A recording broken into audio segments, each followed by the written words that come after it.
I'm Kyle Bachus. On April 28th of 2020, my mom was killed as a result of someone else's negligence. It's completely changed my life and the way I practice law.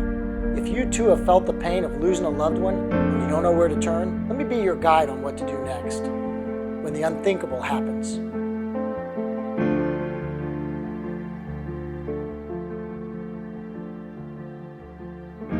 So after your family has suffered a wrongful death or a catastrophic injury, the first people on scene after the victims is generally first responders, and that includes law enforcement.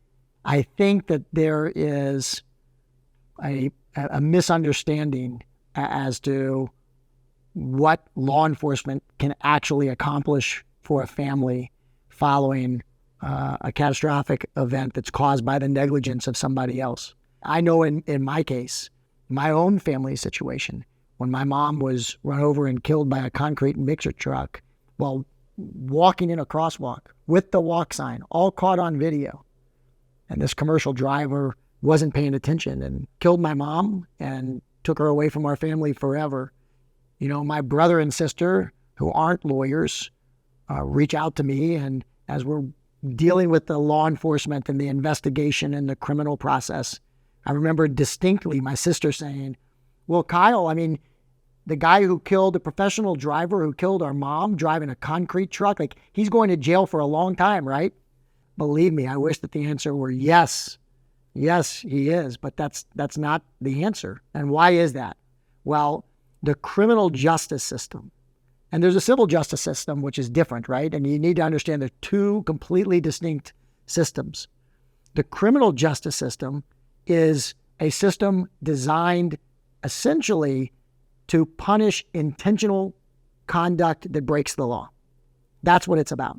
And so the laws are written, the vast majority of laws that are written to protect society say, hey, if somebody intentionally kills you, if somebody intentionally robs you, kidnaps you, rapes you, boy, those are heinous crimes, and the criminal justice system is going to go after that in a huge way, and the perpetrator, if convicted, is going to spend years, decades probably, in prison.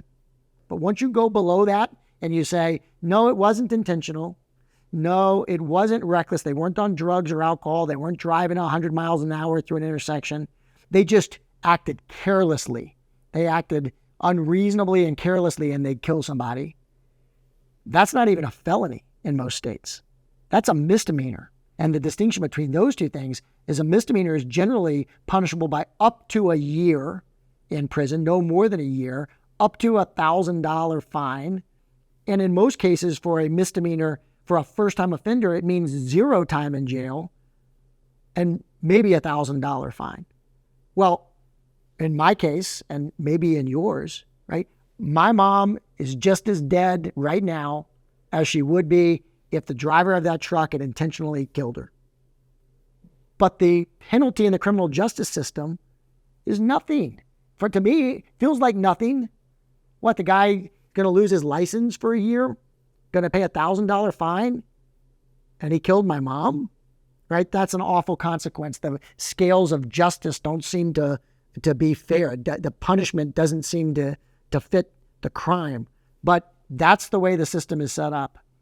So that's a problem.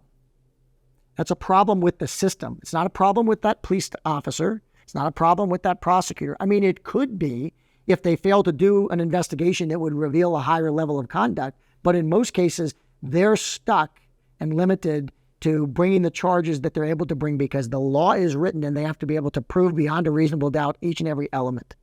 So one of the biggest frustrations in the criminal justice system is this lack of understanding of what it can and what it can't accomplish. Once you understand the limitations of the criminal justice system, you don't like it, but you can live with it.